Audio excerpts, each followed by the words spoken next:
السلام علیکم ورحمۃ اللہ وبرکاتہ۔ ڈیلی ون پیج کے شعبے سے آج کے پیج کا نمبر ہے 464۔ سورۃ الزمر، آیات ہیں 48 سے لے کر 56 تک۔ اعوذ باللہ من الشیطان الرجیم۔ وَبَدَا لَهُمْ سَيِّئَاتُ مَا كَسَبُوا وَحَاقَ بِهِمْ مَا كَانُوا بِهِ يَسْتَهْزِئُونَ۔ گزشتہ صفحے سے جڑتے ہیں۔ ذکر تھا مجرمین کا کہ جب قیامت کے دن عذاب کو دیکھیں گے تو دنیا میں جو کچھ ہے اور اس سے جیسا اور زیادہ فدیے میں دینا چاہیں گے تو قبول نہیں کیا جائے گا۔ تو اسی کی بقیہ تصویر کشی ہے پہلی آیت میں کہ مجرمین وَبَدَا لَهُمْ یعنی کھل جائیں گی ان مجرمین کے لیے ان کے کرتوتوں کی برائیاں، سیئات سب کھل جائیں گی، ظاہر ہونے لگیں گی جو کچھ کیے تھے۔ دوسری بات، وہ مذاق اڑاتے تھے، وہ حاق بہم جس چیز کا مذاق اڑاتے تھے وہ عذاب انہیں گھیر لے گا۔ جب کہا جاتا تھا نا کہ بھائی عذاب واقع ہوگا تو مذاق اڑاتے تھے، اب وہ عذاب نے انہیں گھیر لیا۔ یہ تصویر کشی کی جا رہی ہے، گویا کہ تتمہ ہے گزشتہ صفحے کا۔ اب ایک انسان کی فطرت پیش کی جا رہی ہے۔ فَإِذَا مَسَّ الْإِنسَانَ ضُرٌّ دَعَانَا ثُمَّ إِذَا خَوَّلْنَاهُ نِعْمَةً مِنَّا قَالَ إِنَّمَا أُوتِيتُهُ عَلَى عِلْمٍ بَلْ هِيَ فِتْنَةٌ وَلَكِنَّ أَكْثَرَهُمْ لَا يَعْلَمُونَ۔ جب انسان کو دکھ پہنچتا ہے، مَسَّ الْإِنسَانَ ضُرٌّ ہمیں پکارتا ہے، یہ انسان کی فطرت، کیونکہ وہ جانتا ہے کہ اس دکھ درد سے نجات دینے والا اللہ کے سوا کوئی نہیں۔ پھر جب ہم اسے عطا کرتے ہیں، خولناہ عطا کرتے ہیں نعمت ہماری جانب سے، تو اس کی خصلت کیا ہے؟ کہتا ہے کہ یہ تو علم کی بنیاد پر مجھے دیا گیا، یعنی اس کا علم، اس کی مہارت، اس کی ہوشیاری، اس کا فن، یہ انسان کی خصلت۔ اور ایسے واقعات، قصے اور نصائح متعدد بار کلام پاک میں آ چکے ہیں کہ کشتی بھنور میں پھنس جاتی ہے تو اللہ کو یاد کرتے ہیں، کنارے آتے ہیں تو پھر وہی بھول جاتے ہیں۔ تو بل کی وجہ سے ان کا رد کیا جا رہا ہے کہ ایسا کچھ نہیں، علم کی بنیاد پر نہیں، بلکہ یہ جو ہم نے نعمتوں سے نوازا ہے ایک آزمائش ہے، لیکن اکثر لوگ اس بات کو نہیں جانتے کہ یہ خوشحالی آزمائش ہے۔ اب یہ تو ایک خصلت بیان کی گئی، اب بتایا جا رہا ہے کہ پچھلے لوگوں میں سے بھی لوگوں نے یہی کہا، تو سنیے۔ قد قالها الذين من قبلهم فما أغنى عنهم ما كانوا يكسبون۔ اس کے پہلے لوگوں نے بھی یہی کہا اور انہوں نے جو کرتوتیں کی وہ ان کے کچھ بھی کام نہیں آئی۔ اب مراد کون؟ قالہا سے قارون بہت مشہور ہے، مگر یہاں الذین کا صیغہ ہے جمع کا، مطلب قارون اور ان جیسے لوگوں نے پہلے یہی کہا، تو انہیں بھی وبال نے آ دبوچا۔ اب اگلی آیت میں سنیے، دو جملے ہیں، ان کا اور پھر قریش کو تنبیہ، تو سنیے۔ فَأَصَابَهُمْ سَيِّئَاتُ مَا كَسَبُوا وَالَّذِينَ ظَلَمُوا مِنْ هَؤُلَاءِ سَيُصِيبُهُمْ سَيِّئَاتُ مَا كَسَبُوا وَمَا هُمْ بِمُعْجِزِينَ۔ تو انہوں نے جو اعمال کیے تھے برے، اس کا وبال ان کو پہنچا، یعنی پہلے لوگ قارون اور جیسے۔ اب دوسرے جملے میں تنبیہ ہے کفار مکہ کو، جنہوں نے ان لوگوں میں سے ظلم کیا تو انہیں بھی ان کے کیے کا وبال پہنچے گا، اور جب ان کی گرفت ہوگی تو وہ عاجز نہیں کر سکتے، یعنی اس وبال کو ٹال نہیں سکتے۔ تو گویا کہ ان آیت میں انسان کی ایک فطرت، پھر اس کے لیے مثال کہ پہلے لوگوں نے بھی ایسا کہا، اور پھر قریش کو، کفار مکہ کو تب بھی۔ اب اگلی آیت میں ایک اور ان کی ناسمجھ اور ان کا اعتراض، اس کا جواب دیا جا رہا ہے۔ وہ کیا کہ ایمان لانے والے اس میں اکثر مفلس غریب ہوتے تھے اور مجرمین مالدار ہوتے تھے، تو وہ کہتے تھے کہ یہ تو اللہ تعالی ہم سے خوش ہے، تو اگر واقع ہوئی قیامت تو ہم خوشحالی رہیں گے۔ تو اس کا جواب دیا جا رہا ہے، ان کی اس غلط فہمی کا رد۔ اولم يعلموا ان اللہ يبسط الرزق لمن يشاء ويقدر ان في ذلك لآیات لقوم یؤمنون۔ کیا وہ جانتے نہیں کہ اللہ تعالی رزق کو وسیع کرتا ہے جسے چاہتا ہے، اور جسے چاہتا ہے اس پر رزق تنگ کرتا ہے۔ یہ ایمان اور کفر کی بنیاد پر نہیں، بلکہ اس کے علم اور مشیت اور حکمت کی بنیاد پر۔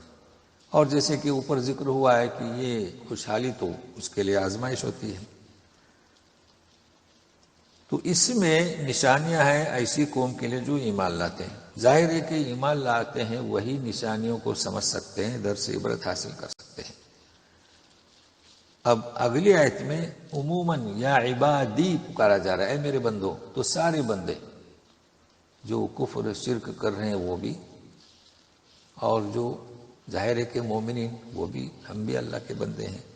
تو اس کا پس منظر سنیے، پھر تلاوت کرتے ہیں۔ اس کا پس منظر یہ ہے کہ مشرکین کچھ ایسے تھے جو بہت ہی زیادہ چوری، زنا، گناہ کرنے والے تھے۔ جب دعوت پیش کی گئی تو اثر ہوا، تو آئے نبی کریم صلی اللہ علیہ وسلم کے پاس کہ ہم تو بہت زیادہ گنہگار ہیں۔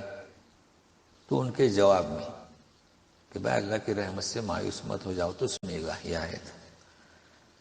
قل یا عبادی الذین اسرفوا علی انفسهم لا تقنطوا من رحمت اللہ ان اللہ یغفر الذنوب جميعا انہ هو الغفور الرحیم۔ اے میرے بندو جنہوں نے اپنے آپ پر ظلم کیا ہے، ظلم جانتے ہیں گناہ، شرک ہے اور دوسرے جرائم ہیں، لا تقنطوا من رحمت اللہ، اللہ کی رحمت سے مایوس مت ہو جاؤ۔ جو ایمان کے دائرے میں داخل ہوا سارے گناہ معاف، اللہ تعالیٰ سارے گناہوں کو معاف کرتے ہیں، اس لیے وہ کو غفور اور رحیم ہے۔ اب اگر ایک مومن شخص ہے، غلطیاں ہوئی، لغزشیں ہوئی، گناہ کرتا تھا، احساس ہوا، تو استغفار اور توبہ، سارے گناہ معاف، جو بھی اس نے لغزشیں کی ہیں، اس لیے کہ اللہ تعالیٰ غفور اور رحیم ہے۔ البتہ آگاہ کیا جا رہا ہے کہ شرط کیا ہے؟ وَأَنِيبُوا إِلَىٰ رَبِّكُمْ، متوجہ ہو جاؤ اپنے رب کی طرف۔ اللہ تعالیٰ بہت خوش ہوتے ہیں، چاہے کوئی کافر ہو، مشرک ہو، کوئی مومن گنہگار ہو، اسے چاہیے کہ آمادہ ہو جائے، مائل ہو جائے، متوجہ ہو جائے۔ تو سنیے، وَأَنِيبُوا إِلَىٰ رَبِّكُمْ وَأَسْلِمُوا لَهُ مِن قَبْلِ أَن يَأْتِيَكُمُ الْعَذَابُ ثُمَّ لَا تُنصَرُونَ۔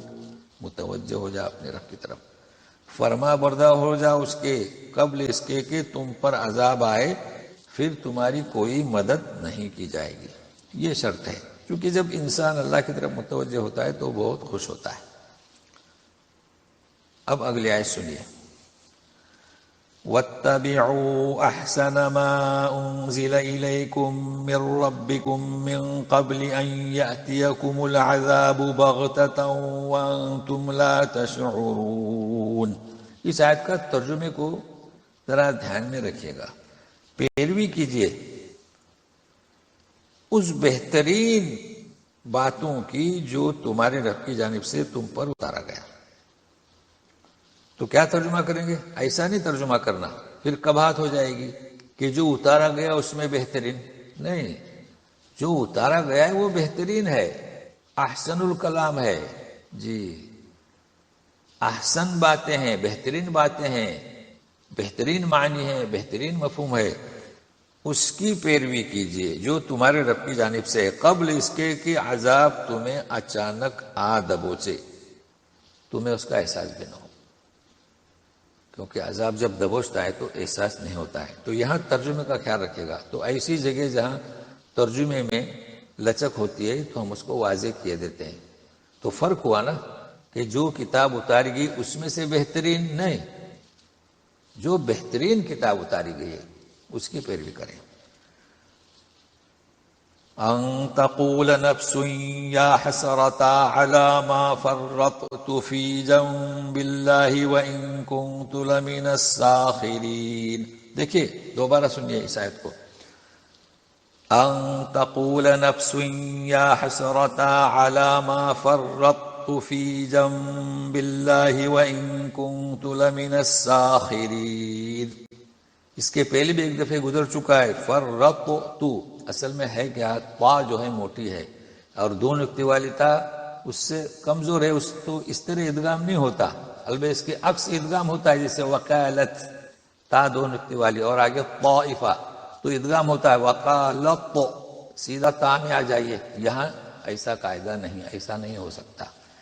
تو بڑی موٹی تا کو ادا کرنا، اس طرح ادا کرنا کہ صرف اس کی جھلک معلوم ہو جائے، ما فرطت، جیسے شفاف پانی میں نظر آتا ہے کہ پتھر ہے، باقی پوری مکمل صفات جیسے اط، فرط ادا نہیں کر سکتے۔ تو اس کا خیال رکھیں۔ ترجمہ، مبادا کہیں ایسا کہہ جائے کہ ہائے افسوس میں نے جو کوتاہی کی اللہ کی بارگاہ میں، فرطو کوتاہی کی اللہ کی بارگاہ میں، اور میں تو مذاق ہی کرتا رہا، لمن الساخرین، سخریہ سے ہے، میں تو مذاق ہی کرتا رہا۔ تو آج کے صفحے میں برائیاں اس کا ان کی کچھ بھی کام نہیں آئیں گی، اور یہ کہ انسان کی صفت کہ وہ جب دکھ پہنچتا ہے تو اللہ کی طرف مائل ہوتا ہے، اور جب خوشحالی میں وہ اکڑ جاتا ہے، نافرمانی کرتا ہے۔ اور یہ کہ آخر میں جو مومن ہو غیر مومن ہو، کہ اللہ کی رحمت سے مایوس مت ہونا، اللہ تعالیٰ اس شخص سے خوش ہوتے ہیں جو اس کی طرف متوجہ ہوتا ہے، اپنے گناہوں کو ترک کرتا ہے۔ تو جب کافر جب ایمان لاتا ہے تو اس کے گناہوں کو معاف کرتا ہے، تو ظاہر ہے کہ ایک مومن آدمی اس سے جو لغزشیں ہوئی، خطائیں ہوئی، اسے چاہے کہ توبہ کرے، نادم ہو، ترک کر دے ان گناہوں کو اور مائل ہو جائے۔ تو اللہ تعالیٰ غفور الرحیم ہے۔ والسلام علیکم ورحمۃ اللہ وبرکاتہ۔